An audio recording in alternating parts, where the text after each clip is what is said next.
ఈ అభావం వరకు వదల సప్తవిధ గుణకర్మములు అంటే వృత్తి యొక్క కర్మ వరకు వదిలినావు. వృత్తి యొక్క సామాన్యత, వృత్తి యొక్క విశేషత, వృత్తి యొక్క సమవాయత్వం, వృత్తి యొక్క అభావం, ఇంకా 4 ఉన్నాయి. ఒక్కొక్క సబ్జెక్టు నాడు ముగిస్తే దాని అనుభవం వస్తుంది. అర్థం చేసుకుంటూ వచ్చి అనుభవం వచ్చేది. ద్వితీయ సోపానము, ద్వితీయం అంటే 2వ సోపానం. ఈ 2వ సోపానంలో నవవిధ పదార్థ గుణకర్మ స్వభావ నిర్ణయములు అన్నాడు. ఈ నవవిధ పదార్థములు 9 రకములైనటువంటి పదార్థములు ఏమి, ఆ పదార్థముల గుణకర్మములు ఏమి, మరి దాని స్వభావములు ఏమి అనేటువంటి దాని గురించి. అయితే మనుషులైనటువంటి వాడు యథాయోగ్యముగా ధర్మానుష్ఠానమనుష్ఠించే పవిత్రుడవుతున్నాడు. యథాయోగ్యం అంటే తాను ఎంత చేయగలుగుతాడు దానం అనేటువంటి దాని మీద ఆధారపడి ఉంటుంది. అంతా కూడా దానం చేసి గొప్ప పేరు పొందాలంటే కూడా అది ధర్మం అనిపించదు. తాను బ్రతికి ఇతరులను బ్రతికింప చేసేటువంటి మార్గం అనుసరించడం ధర్మం అవుతుంది, కానీ కేవలం తాను మాత్రమే బ్రతకడం ధర్మం కాదు. మరి నేను దశగా అందరూ బ్రతికినే అని చెప్పి అంత త్యాగం చేయడం కూడా ధర్మం కాదు. అంటే దీనికి ఏమన్నాడు, యథాయోగ్యం అంటే నీవు ఎంత ఇవ్వగలుగుతావు, నీ వృత్తి ఎంత, నీ సంపాదన ఎంత, నీ సంపాదనలో ఈ యొక్క భాగము ధర్మానికి సమయపరచడమే కానీ 3/4 భాగం ధర్మాన్ని సమయపరిచి జీవితం కష్టపరుచుకునేటువంటి మాటకి యథాయోగ్యం కాదు. యోగ్యముగా ధర్మానుష్ఠానమనుష్ఠించే పవిత్రుడవుతున్నాడు. పృథివీ, జలము, అగ్ని, వాయువు, ఆకాశము, కాలము, దిక్కులు, మనస్సు, ఆత్మ అని ఈ 9ంటికి ద్రవ్య, గుణ, కర్మ, సామాన్య, విశేష, సమవాయి, అభావము అనేటటువంటి సప్తవిధ పదార్థ జ్ఞానములుగా చెప్పబడుతున్నాయి. ఒక వస్తువుని పదార్థంగా తెలుసుకున్నందుకు మాత్రాన్ని సరిపోదు. ఆ వస్తువు యొక్క ధర్మము, కర్మము, గుణము, విశేషము, సమవాయి, కనిష్టము, అభావం అనేటువంటి సప్తవిధ గుణకర్మములుగా ఏ ఒక్క వస్తువులు తెలుసుకుంటాడో వాడికి జ్ఞాని అని అంటారు. వాడు తత్వం ఎరిగిన వాడు. కేవలం పృథ్వీని ఎరిగినాను, జలం, అగ్ని, వాయువుని, ఆకాశం ఎరిగినానంటే సరిపోదు. పృథ్వీ యొక్క గుణములు ఎరిగినంటే సరిపోదు. పృథ్వీ యొక్క ధర్మం ఎరిగినంటే సరిపోదు. పృథ్వీ యొక్క కర్మను ఎరిగినంటే సరిపోదు. పృథ్వీ యొక్క విశేషం ఎరిగినానంటే సరిపోదు. పృథ్వీ యొక్క సమవాయత్వం ఎరిగి మరి దాని అభావత్వం ఎరిగినప్పుడు మాత్రమే తత్వమును ఎరగబడుతుంది అన్నాడు. అందుకే సప్తవిధ పదార్థ జ్ఞానములుగా చెప్పబడుతుంది. పదార్థ జ్ఞానము ప్రత్యక్ష జ్ఞానం. పదార్థ జ్ఞానము ప్రత్యక్షం పరమాత్మను దర్శించాలంటే పరమాత్మ అంటే ఏమి, ఆ పదార్థం యొక్క విశిష్టత, ఆ పదార్థం యొక్క ధర్మకర్మములు, ఆ పదార్థం యొక్క సమవాయువు, ఆ పదార్థం యొక్క సామాన్యత్వము అంతటా కలుసుకొని ఉండేటువంటి దానికి సామాన్యత్వం ఉంటాయి. మరి ఒకదానికంటే ఒకటి విశేషం అనేటటువంటి దానికి విశేషం అంటారు. సమవాయువు విశేషము, మరి దాని ధర్మము అది ఎంతవరకు దాని యొక్క పరిధి, అది ప్రపంచానికి పరమార్థానికి ఎంతవరకు ఉపయోగపడుతుంది దాని ధర్మం. మరి అది ఏ రూపమైన కర్మగా మనకి కారణమై ఉంది అనేటటువంటిది సప్తవిధ గుణకర్మములు అన్నారు. ఇవి పదార్థ జ్ఞానములుగా చెప్పబడినారు. ఇది ఎరిగినప్పుడే జ్ఞానం ఎరిగినట్టు. అనగా తత్వజ్ఞానం తెలుసుకున్నప్పుడు మాత్రమే మానవుడు వాని చేత మోక్షమును పొందుతున్నాడు. తత్వజ్ఞానం తెలియకుండా పదార్థాన్ని గుర్తించుకోకుండా ఊహాపోహల చేత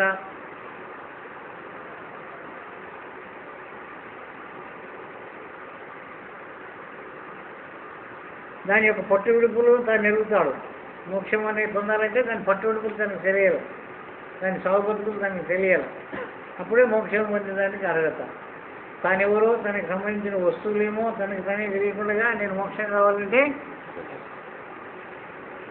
మరి నేననే వస్తువుకి ఏమి బంధించి పెట్టినవి, ఏమిటి వల్ల నేను బంధింపబడ్డాను, ఏమిటి వల్ల నేను ఈ సృష్టికి రాబడ్డాను, మరి ఏది సమాప్తమైతే ఈ సృష్టి ఉంటే వెళ్ళిపోతాను. మరి వెళ్ళిపోతే మళ్ళీ వచ్చేదానికి ఏది కారణమై ఉంది? వీటికి సప్తవిధ పదార్థ జ్ఞానం కూడా చెప్పబడింది. అది కాక పై విమర్శించి తెలుసుకున్నవారు శబ్దరూపమైన సంజ్ఞా జ్ఞానం కలిగి పదార్థ ప్రత్యక్షం లేక పొద్దులు కూడా పుట్టుములు పోయి చలనత్వం చెందుతున్నారు. ఏమో ఆత్మ అంటే శబ్ద జ్ఞానం పెరిగి ఆత్మ ఉంటుంది ఇట్లుంటుంది అని ఊహాపోహలు చేసుకుంటే అంతకన్నా దృఢము కాక నిరమిద్దమని నిర్ణయం లేక ఏదో ఊహపోహ చేత ఆత్మ అంటే అట్లుంటుంది, పరమాత్మ అంటే ఇట్లుంటుంది, జీవుడు అంటే అట్లుంటుంది ఇట్లుంటుంది అనేటువంటి ఊహపోహలు చేసుకుంటే ఈ ఊహపోహలకు కూడా కారణం ఏమి ఏంటంటే శబ్ద సంజనిత జ్ఞానం. శబ్దం ద్వారా చెప్తున్నారు కదా ఆత్మ నిరాకారం. అదే నిరాకారం అని తెలుసుకుంటే వస్తునిచ్చే జ్ఞానం కలగలేదు. పదార్థ విజ్ఞానము మానవునికి కలగలేదు. ఆ కలగకుంటే వానికి సంశయమే పోలేదు. యథార్థ జ్ఞానమే పదార్థ జ్ఞానం. ఉన్నది ఉన్నట్టు తెలుసుకుంటే తను పట్టుబడుపులు తెలుసుకుంటాడు కాబట్టి దాని నుండి మోక్షం కావాలన్నా దాంట్లో నుండి మళ్ళీ జన్మకు రావాలన్నా అనేటువంటి విషయం కూడా అవగతం అవుతుంది. ఆ పట్టు తెలియదు విడుపు తెలియకుంటే ఏం చేస్తాడు? ఒక నా జన్మం రాకుండా పోవాలనుకుంటే రాకుండా పోతుందా? రావాలంటే నేను వస్తుందా? దాని పట్టు విడుపులు నువ్వు తెలుసుకుంటే రావాలంటే రాగలుగుతావు, వద్దు అంటే పోగలుగుతావు. దీనికి పై విమర్శించి తెలుసుకుంటే శబ్ద రూపమైన సంజ్ఞా జ్ఞానం కలిగి పదార్థ ప్రత్యక్షం లేక, పదార్థ ప్రత్యక్షం అంటే పృథ్వీ యొక్క పదార్థమేమి, జలం యొక్క పదార్థమేమి, అగ్ని యొక్క పదార్థమేమి, వాయు పదార్థమేమి, ఆకాశ పదార్థమేమి, దిక్కుల పదార్థమేమి, కాలము పదార్థమేమి, మనస్సు పదార్థమేమి, ఆత్మ పదార్థమేమి. ఇవి 9 ద్రవ్యములు. ఇంతకంటే ఎక్కువైన ద్రవ్యము సృష్టిలోనే లేదు. ఎవడైతే ఈ నవద్రవ్యములను వస్తునిచ్చే జ్ఞానముగా పదార్థ విజ్ఞానము కలిగి పట్టు విడుపులు నెరుగుతాడో వాడు స్వతంత్రుడు. మోక్షం చెందడానికి స్వతంత్రుడు, అని హక్కు ఎప్పుడు కావాలంటే. అయితే ఇప్పుడు మనం ఏం చేయాలా అంటే ఆ యొక్క వస్తువుల యొక్క అనుభవం పదార్థ విజ్ఞానం మనం పొందాలి. ఎట్లా? పృథ్వీ అయిన ద్రవ్య నిర్ణయము. ద్రవ్యము 2 రకములుగా ఉంటుంది దాని ధర్మం. ద్రవ్యము ఘనీభవింపుట, గట్టిపడుట, కరిగిపోవుట. ప్రతి ద్రవ్యం నుంచి 2 గుణములు ఉంటాయి. ద్రవ్యము అంటే కరిగిపోయే లక్షణం కలిగి ఉంటుంది, దానికి ద్రవ్యము అని పేరు. పృథివీ గంధవతి అని చెప్పబడుతున్నది. గంధవతి అంటే పృథివీ గంధవతి. గంధవతి అంటే పృథివీ అనేటటువంటి పదార్థము పురుష రూపము కాక స్త్రీ రూపముగా గంధవతి. ప్రకృతి అనేటటువంటి దానికి గంధవతి అని పేరు. ప్రకృతి అంటే ప్రవహించే లక్షణము కలిగి ఉండినటువంటి దానికి ప్రకృతి. అంటే ప్రవహించడము.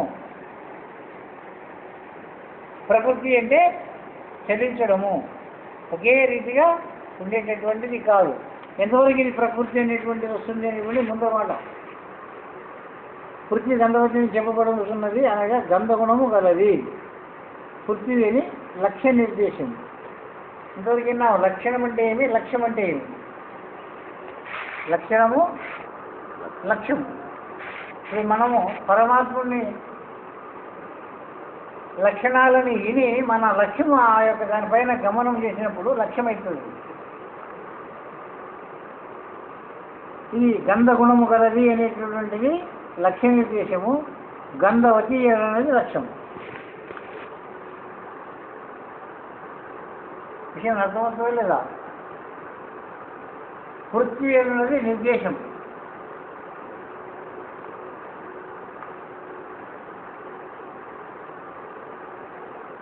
పృథ్వీ అని లక్ష్య నిర్దేశము, గంధవతి అనేది లక్ష్యము, పృథ్వీ అనేది నిర్దేశము. నిర్దేశం అంటే నిర్ణయం. నిర్దేశం అంటే ఇది అని తెలియజేయడం, ఇది అని గుర్తించడం. నిర్దేశం అంటే నిర్ణయం.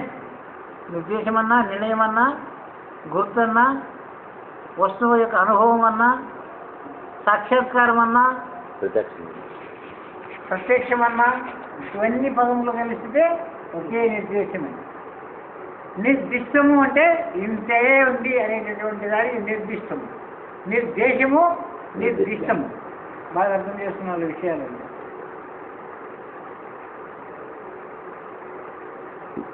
అయితే ఈ నిర్దేశం అనేటటువంటిది ఎటువంటి అంటే ఇది నిత్యము అనిత్యము అని రెండు విధములుగా ఉంది. ఈ నిర్దేశము, ఈ నిలిచినటువంటి పదార్థము, ఈ పృథ్వీ అనే పదార్థము, ఈ గంధవతి అనేటువంటి గుణము రెండు విధములుగా ఉంది. ఏమి రెండు విధములు? నిత్యము, అనిత్యము. మరి నిత్యం అంటే ఎట్లా? పరమాణు రూపముగా ఉన్నది నిత్య పృథ్వీ, అణువు రూపముగా ఉండేటువంటిది అనిత్య పృథ్వీ. అణువు, పరమాణు. పరమాణువు అంటే ఈ అణురూపమైనటువంటి స్థూల శరీరానికి కారణమైనటువంటి దాన్ని పరమాణువులు అంటే. అవి మనకు కనిపించవు. అణువులు, ఎన్నో అణువులు కూడితే ఒక పృథ్వీ అయింది, ఎన్నో అణువులు కూడితే ఒక శరీరం అయింది. ఇన్ని అణువులతో కూడుకొని శరీరం వ్యవహారం జరుగుతుంది. ఒకే అణువుతో రాలేదు ఇది. అనేక అణువుల యొక్క సంయోగమే శరీరము. అణువుల యొక్క పరిత్యాగమే మరణం. అణువులంటే ఏమి?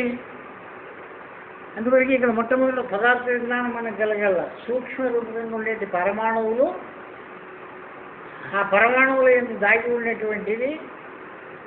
ఇప్పుడు మనకు నెయ్యి కావాలంటే పాలు ఉండే ద్రవ్యము, ఆ ద్రవ్యంలో ఉండేటువంటి అణువులు, అణువులో ఉండేటువంటి పరమాణువులు, ఇట్లా పరిశోధన చేసుకుంటూ పోతే లాస్ట్కి తెలియదు మనకి నెయ్యి. ఆ నెయ్యిని మనలా ఎన్నో అణువులు, పరమాణువుల యొక్క మారు రూపమే నెయ్యి. ఎన్నో అణువుల యొక్క మారు రూపమే స్థూల శరీరము. ఈ మారు రూపం చెందినటువంటి ఈ అణువులన్నింటినీ నశింపజేసిన దానికి ఏమన్నారు? అనిత్య పృథ్వీ. తయారైన అణువులు ఎట్లా ఉంటుందా?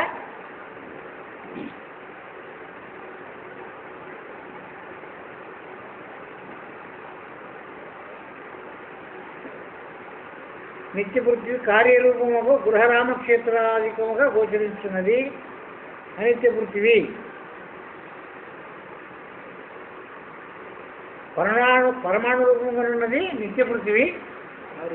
కార్యరూపమైనటువంటి గృహము, గృహరామక్షేత్రాధికం అంటే అన్ని గోచరించేటటువంటి ప్రతి పదార్థము, కుండ కానుంటి, శరీరం కానుంటి, ఇల్లు కానీ, మఠం కానీ, ఇవన్నీ కూడా ఘటములు, కుండలు.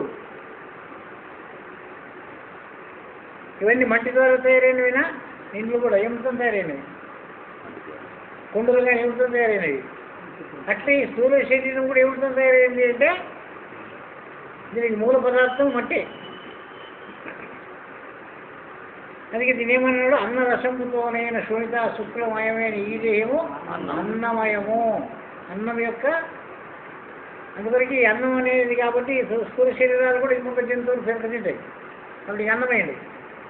ఒకదానికి ఒకటి అన్నముగా అన్నమయ కోశ ధర్మాన్ని మనం తెలిసినప్పుడు విరాట్ స్వరూపం అనేటువంటి పరమాత్మని ఎందు విరాట్ స్వరూపం ఎట్టుంది అంటే అన్నమయ కోశము పరమాత్మనిది. జనన మరణమే అన్నమయ కోశం. అక్కడ అన్నమయ కోశం, ఇక్కడ అన్నమయ కోశము ఆకలి తప్పులు. ఈ అన్నమయ కోశము కారణమైనటువంటిది ఆ అన్నమయ కోశం యొక్క ఆధారం చేసి ఈ అన్నమయ కోశం జరుగుతుంది. పదార్థ విజ్ఞానము కలగల్లా మనం తినే అన్నమునకు అక్కడ ఉండేటటువంటి పరమాణువులు అనేటటువంటి వర్షమునకు సంబంధం ఉంది. అన్నం ఎట్లా ఏర్పడింది అంటే కర్మ వలన, యజ్ఞం వలన వర్షము. మానవుడు కర్మ చేస్తూనే ఉండాల. ఏమి కర్మ అంటే ప్రతిరూపకంగా తయారైనటువంటి ఈ శరీరము దీని ఎందుకు జరిగేటటువంటి ప్రాణాపాన వ్యానములు, సమానములు, ఉదానములు, పలుకుట, ఈ కర్మ చేసుట ఇవన్నీ కూడా యజ్ఞమే. ఉచ్ఛ్వాస నిశ్వాస లోపల తీసుకోవాలి కూడా యజ్ఞమే. అందుకొరకే ఎవరికైతే ఉచ్ఛ్వాస నిశ్వాస ప్రశాంతంగా నడుస్తుందో వాళ్ళు శాంతంగా బతుకుతారు. మీద నడుస్తుందో వెళ్ళిపోతారు.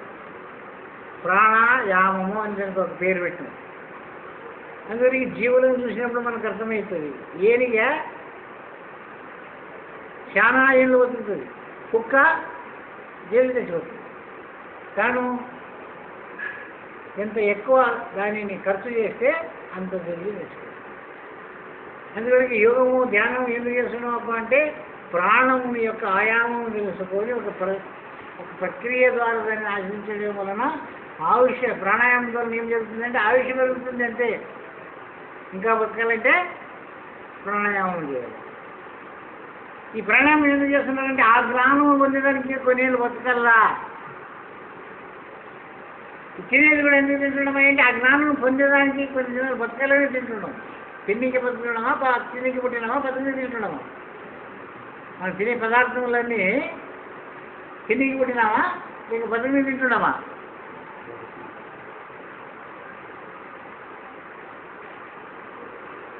అన్నమయ కోశ ధర్మం వచ్చినప్పుడు వస్తుంది. ఇప్పుడు పదార్థ విజ్ఞానం మీకు చెప్తున్నాం కాబట్టి దాన్ని కూడా తీసుకువచ్చింది. పరమాణు స్వరూపంగా ఉన్నది నిత్యపృథివి, కార్యరూపమైన గృహరామక్షేత్రాదికి గోచరించినది అనిత్యపృథివి. మరలా ఇది శరీర ఇంద్రియ విషయములని 3 విభేదములు పొందుతున్నది. ఏది?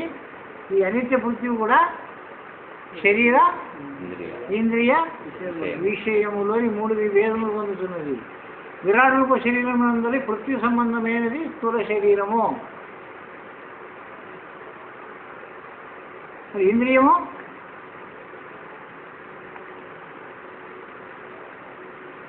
సమిష్టి గంధగ్రాహకము గ్రాణేంద్రియం ఇంద్రియము. సమిష్టి గంధగ్రాహకము. సమిష్టి గంధగ్రాహకం అంటే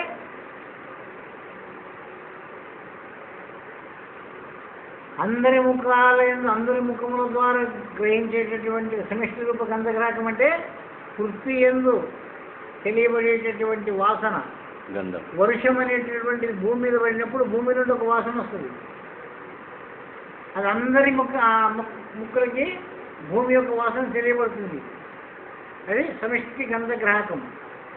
మనము తీసుకునేటువంటిది వ్యక్తి గంధగ్రాహకం. వ్యక్తి గంధగ్రాహకం అంటే ఎవడో ఊపిరి వేసే వాసన వచ్చేది, ఎవడో అత్తను నడుచుకుంటే సువాసన వచ్చేది, దుర్వాసన వచ్చేది, మిశ్రమ వాసన అని, ఇవన్నీ వ్యక్తి ఉపాధి వచ్చేటటువంటి గ్రాణేంద్రియం. మరి అది సమిష్టి గంధగ్రాహకమైనటువంటి గ్రాణేంద్రియం.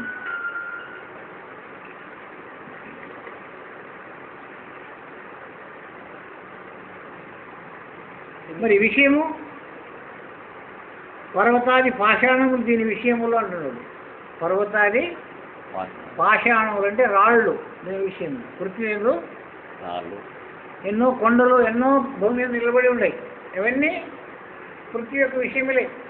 ఎందుకు ఏర్పడినవో మరి ఇక్కడ పిండాండమునందు ఉండే విషయములేమి, ఇక్కడ పృథ్వీ యొక్క విషయములేమి అంటే ఎముకలు. పృథ్వీ విషయంలో ఎముకలు ఎప్పుడైతే పుచ్చిపట్టినావో, ఎముకలు ఎప్పుడైతే పోయిందో గూడు పడిపోతుంది. నట్టగా నిలబడే ఉండదు. దానికి మేరు ఉంటారు. దీన్ని మేరో పర్వతం అంటారు. ఎక్కడో చూడండి కొంత మేరో పర్వతం. ఈ ఎన్నుముకకే మేరో పర్వతం అని, పృథ్వీ యొక్క సమిష్టి రూపమైనటువంటి విషయమని. మరి గ్రాణేంద్రియము వ్యష్టి సమష్టి. సమష్టి ఏమో పృథ్వీ కాంతకము, వ్యష్టి ఏమో నీ ముక్కు ద్వారా వాసన చూసే సుగంధ రూపంగా చూసేటువంటిది గ్రాణేంద్రియం. గ్రాణేంద్రియం ఇంద్రియం అనబడుతుంది. గ్రాణము ఇంద్రియం, ముక్కు కాదు. ముక్కు ద్వారా ఏది తెలుసుకుంటుందో అది గ్రాణేంద్రియం.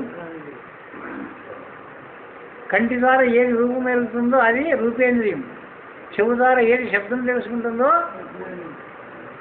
అది శబ్ద జ్ఞానేంద్రియం. ఇది సమిష్టి గంధగ్రాహకములు గ్రాణేంద్రియం ఇంద్రియము. పర్వతాది పాషణము దీని విషయములు. మరి విరాట్ రూప శరీరం అన్నది పృథ్వీ సంబంధం. పృథ్వీ సంబంధం ఏమి? నరములస్తు చర్మ నకరుణ మాంసం రుగ్గుగుణంబులు చలన రావణ కంపన పంచన ప్రసరణాధికములు పవనాది గుణములు భయ కామ క్రోధ లోపల జీవనగుణములు. ఈ పంచభూతాంశము పాల్గొని తర్వాత మొదలు తెలుసుకో. ఎక్కడ దొరుకుతుంది? ఏడాడు అనేది నీకు గుర్తులేదు. ఎక్కడ దొరుకుతుంది? మొదలు అవి ఏడాడు ఉండవి, అవి ఏ రూపంగా ఉండవి. దాని విషయం నీకు అనుభవం కలగడానికే వస్తునిచ్చే జ్ఞానము, గురుముఖత అయినటువంటి జ్ఞానం ఇది. పృథ్వీ యొక్క గుణము గంధము. ఇది జ్ఞానేంద్రియం నుంచి తెలియబడుతున్నది. పృథ్వీ దీని గుణం ఏమిటి ద్వారా తెలుస్తుంది మనకి? ఏం గుర్తెరుగుతుంది? దీని గుణమే పృథ్వీని గుర్తెరిగేటటువంటిది జ్ఞానేంద్రియం ద్వారా తెలియబడుతుంది. దీని వాసనని పృథ్వీ ఉండేటువంటి గుణము గంధగుణము. ఇది కేవలం పృథ్వీ మాత్ర గుణం. గంధగుణము కేవలం పృథ్వీ మాత్ర గుణము. ఇందులో శబ్ద స్పర్శ రూప రసం ఇతర భూత మిశ్రమం నుంచి ఏర్పడినటువంటిది. ఇది కేవలం పృథ్వీకి సంబంధించినటువంటిది మాత్రం మొక్కు. కండ్లు చెవులు అవి ఇవన్నీ ఇతర భూత మిశ్రమం నుంచి ఏర్పడినటువంటివి. పృథ్వీ యొక్క కర్మ ధరించినది. పృథ్వీ ధరించి సస్యశ్యామలంగా పంటలకి ఆధారమై ఉంది కాబట్టి జీవనం జరుగుతూ ఉంది. మరి ఈ శరీరము కూడా ధారణము చేసుకుంది కాబట్టి వ్యవహారం జరుగుతుంది. ఈ ధారణ లేకపోతే ఆ పరమాత్మ ఏమిటితో వ్యవహారం చేయాలి? ఆ నిరాకార పరమాత్మ ఆ ప్రాణము ఉండేదానికి కూడా ఒక స్థానం కావాలి కదా ఇది. కాబట్టి పృథ్వీ ధరించే గుణం కలిగి ఉంది. భరిస్తుంది, ధరిస్తుంది. ధరించింది కాబట్టి భరించింది. మెలికి వేయుట కఠినము, దీని ధర్మములు. మెలికి వేయుట అంటే గర్భములు తయారై మెలికి వేయుట, బయటికి వేయుట. మరి చచ్చిపోవుట దీని ధర్మం అది. ఈ పిల్లిపోవుట దాని ధర్మం అది. ఎంత వజ్ర శరీరమైన కూడా మెలికి వేయుట. మరి కఠినంగా ఉండడం కూడా దాని ధర్మం అది. ధర్మంగా ఉండాలని అంతకన్నా కూడా కఠినంగా ఉండాలన్నా యాదానికన్నా ఆదానికి కరిగిపోయి ఏడవలన. వాడు చచ్చిపోయాడు ఏడు, వీళ్ళు చచ్చిపోయాడు ఏడు అనేటువంటిది కఠిన ప్రతి ధర్మం ఉందే. అంతకన్నా ముందు ధరించినావా? ధరించితే భరించుతావు. అయితే అంతకన్నా ఏమైపోయింది ఇప్పుడు? ఎప్పుడు భరించే శక్తి లేకపోతే ఏమవుతుంది? అది పారిపోతుంది. ఇందుకొరికి ధర్మము కర్మము మొదలు తెలుసుకోమంటున్నాడు. మొట్టమొదటి ఇప్పుడు మొదలు కర్మ తెలుసుకుంటాడు. ధరించడము, భరించడము కర్మ. నిలిచిపోయేట కఠినత్వం దీని ధర్మం. కర్మమైంది, ధర్మమైంది. పృథ్వీ యొక్క సామాన్యం ఆకాశము, వాయువు, అగ్ని, జలముల కన్నా చిన్నది కనుక సామాన్యం. జలం కంటే చిన్నది కాబట్టి దీని సామాన్యం ఇది. మరి పృథ్వీకి గొప్పతనమేమి? పృథ్వీ విశేషమేమి? పర్వత, వృక్ష, గృహరామ క్షేత్రాదుల కన్నా గొప్పగానున్నది. పర్వతాల కన్నా, ఈ ఊరి నిండా ఇండ్లు కొంపలు కట్టుకునే దానికన్నా, వృక్షాల కన్నా,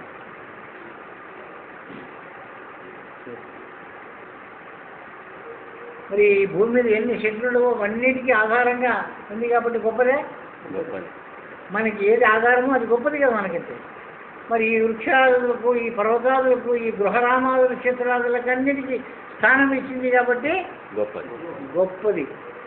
మరి ఇప్పుడు నీ శరీరంలో కూడా ఇంద్రియాలకు, నేత్రేంద్రియము, శ్రోత్రేంద్రియము, శబ్దేంద్రియము, గుహేంద్రియములు ఇవన్నిటికీ ఈ శరీరం స్థానం ఇచ్చింది కాబట్టి ఇది గొప్పదే. ఇంద్రియాలు గొప్పవే. మూత్రం చేసేది గొప్పదే, చూసేది గొప్పదే, వినేది గొప్పదే, తినేది గొప్పదే. ఏది గొప్పది? శరీరము, ధారణము, ఇది గొప్పది. ఇది ఉంది కాబట్టి ఇవన్నీ జరుగుతుంది. ఇది లేకుంటే ఏం లేదు. అందుకే ఇది నీ పృథ్వీ యొక్క విశేషము. ఇట్లా చెప్పబడి ఉన్నది. మరి పృథ్వీ యొక్క సమవాయువు, అన్నిట్లో కలుసుకొని ఉండడము సమవాయువు, అందరితో కలుసుకొని ఉండడము సమవాయువు. స్థావర జంగమాత్మకముగా జీవోపాధులకు అన్నమయ రూపము స్థూల శరీరాదులు, నరములు, అస్థులు, చర్మము, మాంసము, రోమములు ఇవి పృథ్వీ యొక్క సమవాయువులు. అందరూ కూడా నీ ఒకరికి నా ఒకరికి, కుక్కలకి, నక్కలకి, పక్షులకి, సర్వ జీవజంతువులకి కూడా పృథ్వీ సమానంగా ఉందే. నీకు ఒక నమ్మం, నాకు ఒక నమ్మం ఉందే. ఆకలి డబ్బులు, కామ కులరాజులు అందరూ కూడా నేను ఒక్కరికే కామం మనకు లేదా? అందుకే అందరికీ దయ ఉంది, అందరికీ కామం ఉంది. అంటే వారి అంతఃకరణను అనుసరించుకొని ఉంది. కానీ పదార్థం మాత్రం అందరికీ ఏకమే. వాడుకునేది ఇష్టం, ఎవరో ఇష్టం ఉన్నట్లు వాడుకుంటున్నారు. వస్తువు మాత్రము ఒకటే. దీనికి సమవాయువు స్థావర జంగమాత్మ జీవోపాధులకు అన్నరూపమైనటువంటి స్థూల శరీరాదులు. అందుకే ఒక్క జీవన్ ఒకటి పెరకట్టింటుండవు అన్నరూపం. ఏమో ఏం భగవంతుడు ఏమి ఇంత అన్యాయమా? ఇవి అది పూర్తి దాన్ని తింటుంది, అది దీన్ని తింటుంది, దీన్ని ఏమంటే దేవునికి ఏమైనా కనికరం ఉందా? ఇంత అన్యాయమా? ఒక జీవి ఒకటి తింటూ ఉండేది. పురుగుని ఏదో తింటుందంటే ఆ పక్షి తినేదానికి ఇంకొక పక్షి, ఇంకో దాన్ని తినేదానికి ఇంకొక పక్షి, దాన్ని కొట్టుకుంటుంది ఇంకొక పక్షి. ఒకదాన్ని ఒకటి తినుకుంటా యాడి వరకు వచ్చింది అంటే మానవుడి వరకు వచ్చింది. మానవుడు ఏదో అన్ని తిన్నవాళ్ళు, పాము కూడా తినేవాళ్ళు విన్నారు. అంటే ఇది ఇప్పుడు జరగలేదు. ఇది ఇప్పుడు నీకు జ్ఞానం కలిగింది, ధర్మం అని తెలిసింది, ఒక జీవన సంప్రదాయం అని దయ కలిగింది.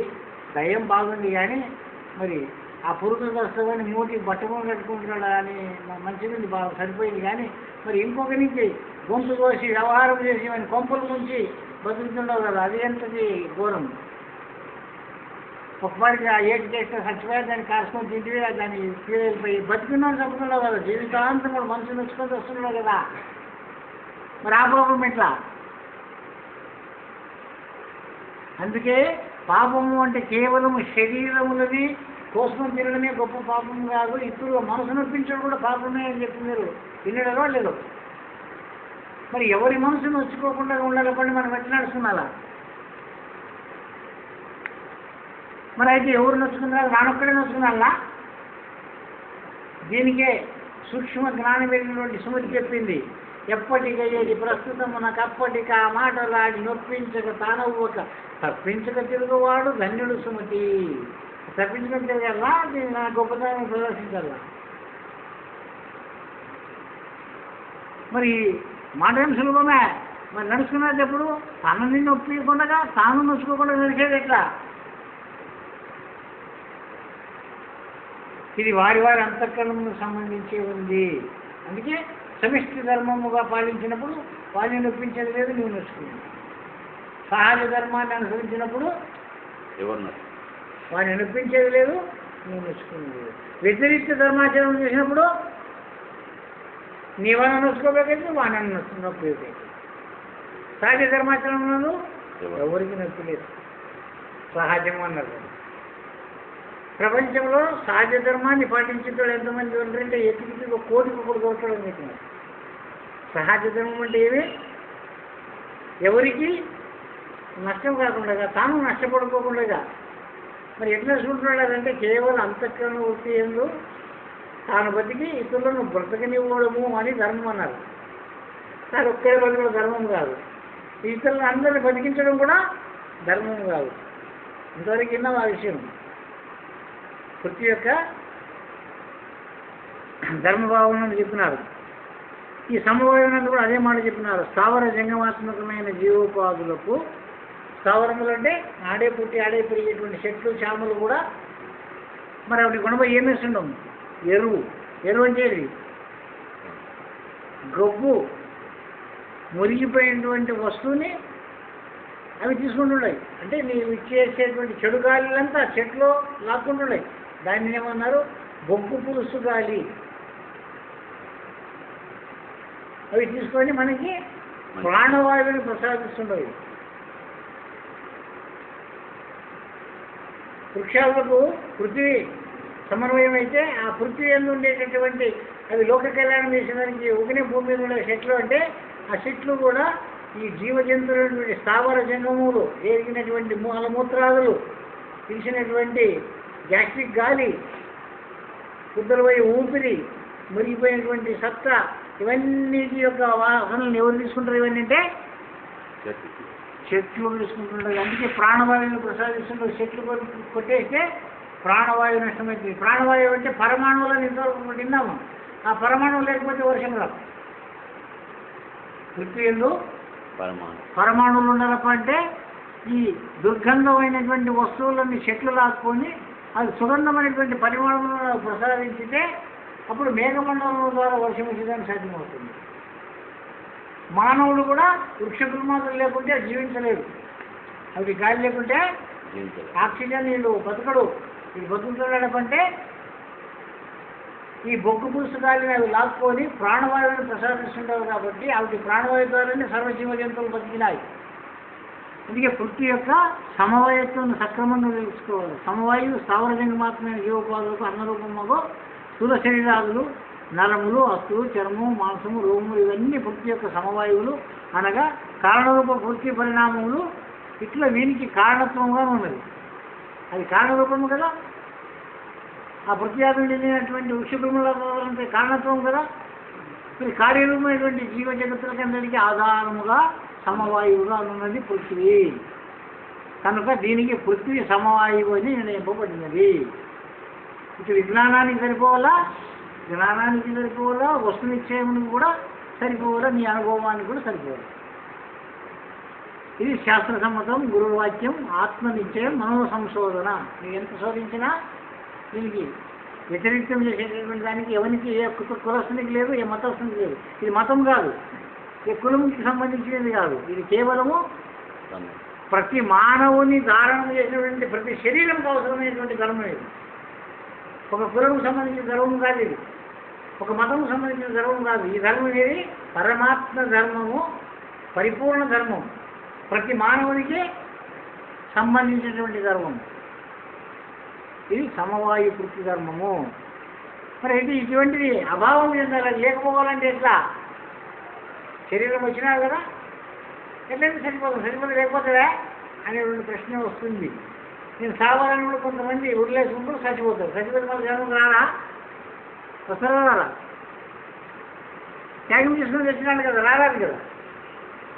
నువ్వు రారాదనుకుంటే కూడా నీ యందు ఉండేటువంటి అణువులు, పరమాణువులు జీవంతంగా ఉన్నంత వరకు అవి మళ్ళీ మొలకెత్తుతాయి. ఏళ్ళు ఉండినంత వరకు చెట్లు మళ్ళా వస్తాయి. ఏళ్ళు తల్లేరు చచ్చిపోతే ఇంక రావు.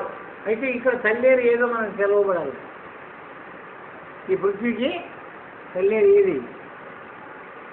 ఈ పృథ్వీ యొక్క అభావం మొదట జలము నుండి ఈ పృథ్వీ ఎట్లా పుట్టినదో అట్టే ఇది గిట్టుతున్నది. కావున పృథ్వీ అభావం అని నిర్ణయింపబడినది. జలం నుండి అది పుట్టినట్టుకు అపపృథ్వీ అన్న శుద్ధి ప్రమాణము కలదు. ఎట్లా పుట్టింది? నీళ్ళలో ఇది జలమే ఉండే కదా. ఈ జలంలో ఈ పృథ్వీ ఎట్లా పుట్టింది?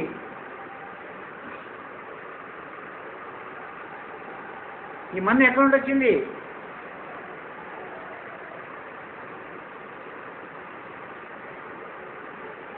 నీ అంతరమనంత కూడా అదే మన్నే ఉంది, బహిరమనం కూడా అదే మన్నే ఉంది. నువ్వు ఎక్కడ ఇస్తే అక్కడ మురికి మన్ను వస్తూనే ఉంది. అందువరకు ఇవన్నీ కథల రూపంగా మనకి ఈ మైలను తీసి పార్వతి ఒక బొమ్మను చేసి ఆ బొమ్మను తనకి కావలు పెట్టుకుంది అని చెప్తుండదు. మరి పార్వతి అంటే ఏమి, ఆ మైలు అంటే ఏమి? అది పృథ్వీకి సంబంధించినటువంటి మైలనే. అది మన్ను మై మీద ఉన్నటువంటి మన్నంతా తీస్తే ముద్ద కడితే ఓ బొమ్మ అయింది. ఆ బొమ్మను తన శక్తి ఉంది కాబట్టి ఆ శక్తి రూపం ఇస్తే వాడు పిల్లగాడై అందుకే నేను పరమాత్మ మాయ ఈ జగమురాయ ఈ రీతి ఏ రీతి తన సుసంకల్పం చేత ఆ శక్తి యొక్క సంకల్ప శక్తి చేత సృష్టి జరుగుతూ ఉంది. దాని గురించి దాన్ని 5 శక్తులుగా విభజింపజేసిన మన అనుభవం అందుకునే దాని కొరకు ఏమని? పరాశక్తి, ఆదిశక్తి, జ్ఞానశక్తి, ఇచ్ఛాశక్తి, క్రియాశక్తి. ఇప్పుడు మనం ఏడున్నాము? క్రియలో ఉన్నాము. ఏదైనా చేస్తేనే తిన్నింపు వస్తుంది. క్రియ చేస్తేనే మనం బతుకుతున్నాం. క్రియ చేస్తేనే విశ్వాసం జరుగుతుంది. క్రియ లేకుంటే జరగదు. మరి ఒట్టి క్రియనే సరిపోతుంది అంటే దానికి ఇచ్చ కూడా ఉంది. మనకి మంచి తినాలని, మంచి చేయాలని, మంచి పొందాలని సంకల్పం కూడా ఉంది, ఇచ్చే శక్తి కూడా ఉంది. మరి జ్ఞానం కూడా బోధించినారు పెద్దలేమో. తల్లిదండ్రులు బోధించిన జ్ఞానము, గురువు కూడా జ్ఞానం బోధించినాడు. జ్ఞాన శక్తి కూడా ఉంది. అయితే ఇంకా 2 శక్తులు లేవు మనకి. ఆది పరాశక్తులు అనేటువంటివి లేవు. జ్ఞానం ఉంది. మన జ్ఞానం ద్వారా ఏమేమో తెలుసుకొని మంచి చేయాలని, మందు తినాలని జ్ఞానం ద్వారా తింటున్నాము. కానీ ఆ పరాశక్తి, ఆ ఆదిశక్తి ఎంతవరకు పనిచేస్తావు అంతరమున. అందుకే అయ్యవారు దీనికి మన అంతరంలో 2 శక్తులు ఉన్నది. ఏమిటిదని? ఆవరణ శక్తి, విక్షేప శక్తి. ఆవరణ శక్తి ఆదిశక్తి, విక్షేప శక్తి పరాశక్తి. ఇవి 2 ఎప్పటికీ నువ్వు నిద్రపోయినా కూడా పనిచేస్తుండవు. నువ్వు మరిచినా పనిచేస్తుండవు, ఎరిగినా పనిచేస్తుండవు, అవి గ్యాస్ తప్పినా పనిచేస్తుండవు, తిప్పోడైనా పనిచేస్తుండవు, అవి ప్రజ్ఞ కలిగి ఉండినా పనిచేస్తుండవు, ప్రజ్ఞ పోగొట్టుకున్నా పనిచేస్తుండవు. ఏ శక్తులు పనిచేస్తుండవు? నీ శక్తులు కావాలి. నీ శక్తులకి సరిపోయింది జ్ఞానం కలిగి చేసుకోవాలి కదా. క్రియ చేస్తుండవు, ఏమేమో చేసి సంపాదాలంటుండవు, నీ సంపాదన కావడం లేదు. ఏమేమో ఇచ్చ చేస్తుండవు, ఏమేమో కావాలని కోరుకుంటుండవు. అందుకని నిన్నట్లే ఉంది. నీవేమమ్మా అన్ని మంచివి కావాలని కోరుకుండవు, చెడ్డవేం కోరుకుని కూడా అవుతుండవు కదా. ఎవరి నుండి అవుతుండవు చెడ్డవి? ఆది గుర్తులో ఏముందో కర్మ, ఆ కర్మానుసార ఫలములు నువ్వు కోరుకోకుండా వస్తుంటాయి. పుణ్యము కానీ నువ్వు కోరుకునే అవసరమే లేదు. అయినా నీకు జ్ఞానం ఇచ్చింది తెలుసుకునే దానికి. కానీ నీ జ్ఞానం ఉందో లేదని ఎవరినో మందిని ఉంచాలని, జ్ఞానం ఉందో లేదని ఎవరినో తొక్కాలని, జ్ఞానం ఉందో లేదని ఏమేమో చేయాలని ఆ పరమాత్మ జ్ఞానం లేదు నీకు. సమిష్టి రూప జ్ఞానం అది ముందు వస్తుంది, ఆ విషయం కూడా వస్తుంది. అది అగ్నితత్వంలో వచ్చినప్పుడు వస్తుంది ఆ మాట. ఇప్పుడు ఇవి సప్తవిధ గుణకర్మములు, 9 ద్రవ్యములు. నీకు అనుభవం అయితే మళ్ళీ చదువుకొని మీకు ఏమేమి సంశయాలు వస్తే అడిగి విషయం తెలుసుకొని తెంపుకునండి. మళ్ళీ ఇది దొరకదు. ఇది నిశ్చయ జ్ఞానం, ఇది వస్తు నిశ్చయ జ్ఞానం. మరి ముందు వారము జలం గురించి ఉంటుంది. జలం యొక్క ద్రవ్య నిర్ణయము, సప్తవిధ గుణకర్మములుగా జలం ఏ రూపకంగా ఉంది. ఇప్పుడు ఏ రూపకంగా నేను చెప్పినాను దీన్ని అంటే బుక్కల్లో లేదు. ఇది గురుముఖత ఎవరు వింటారో వాళ్ళకి అనుభవం అవుతుంది కాబట్టి వాళ్ళు దాన్ని ఆచరణలో పెడుతుంది. మరి మీకు ఈ అనుభవం తెచ్చుకొని మీరు కూడా ఈ కృతి యొక్క ధర్మకర్మాలని, గుణాలని, విశేషాలని విమర్శించుకొని సమవాయ రూపంగా మీరు ఆచరణలో పెట్టాలని పెద్దలు మనకి ఆదేశించున్నారు.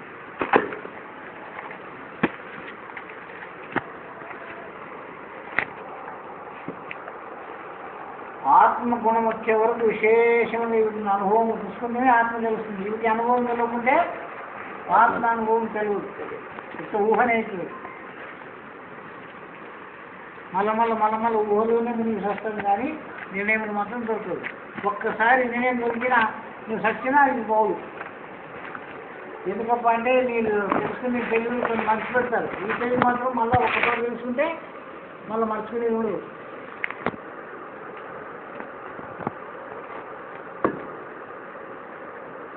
అందుకని ఆత్మజ్ఞానం కానీ ఒక దేవునికి నేర్పినటువంటి ఈత కానీ ఒకసారి నేర్చుకున్నాక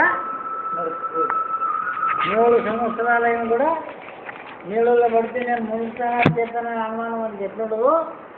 ఈ ఆత్మజ్ఞానము ఎవరికైతుందో వానికి మరణ పర్యంతరము ఈయనకి సహకరించుకుని ఉండేటటువంటి జ్ఞానం అదొకటి. అన్ని మనకు వస్తాయి, అన్నీ పోతాయి. ఒక ఆత్మజ్ఞానము, ఒక ఈత నేర్పిన జ్ఞానం, ఈ 2 మాత్రము ఎట్టి పరిస్థితుల్లో పోవని చెప్పినారు. కాబట్టి మరి ఇన్ని విద్యలు నేర్చుకునేది ఎందుకొరకయ్యా, ఇన్ని విద్యలు తెలుసుకునేది ఎందుకొరకు, ఇన్ని గ్రంథాలు తెలుసుకునేది ఎందుకొరకయ్యా అంటే ఆత్మజ్ఞానం పొందేదాని కొరకే ఇన్ని కష్టాలు పడేది, ఇంత సేవకులుగా సేవ చేసేది. శ్రీ సద్గురు మహారాజ్.